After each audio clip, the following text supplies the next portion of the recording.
Hi all welcome. இன்றைக்கி நம்ம என்ன பார்க்க போகிறோம்னா லாஸ்ட் கிளாஸோட கண்டினியூ தாங்க பார்க்க போகிறோம்.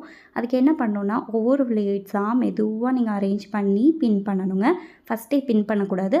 மெதுவாக ஈவனாக இருக்கா, மேலேருந்து கீழேயும் சைட்லேருந்து உங்களுக்கு ஈவனாக இருக்கா அப்படின்னு பார்த்து உங்களுக்கு அரேஞ்ச் பண்ணிக்கோங்க. அரேஞ்ச் பண்ணி பின்னை எப்போவுமே மேலேருந்து கீழே தாங்க போடணும்.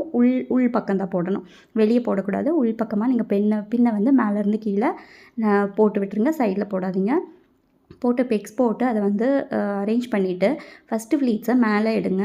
ஃபஸ்ட்டு ஃப்ளீட்ஸை பாதியாக மடிச்சுக்கோங்க. பாதியாக மடிச்சுட்டு உங்களோட 4 ஃபிங்கர்ஸ் இருக்குது இல்லைங்க, ஃபிங்கர்ஸ் மட்டும் உள்ளே விட்டு நீங்கள் அரேஞ்ச் பண்ணணும்.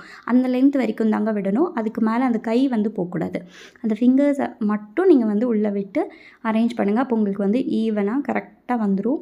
அதே மாதிரி நீங்கள் அரேஞ்ச் பண்ணிவிட்டு வாங்க. அரேஞ்ச் பண்ணிவிட்டு அயன் பண்ணுங்கள்.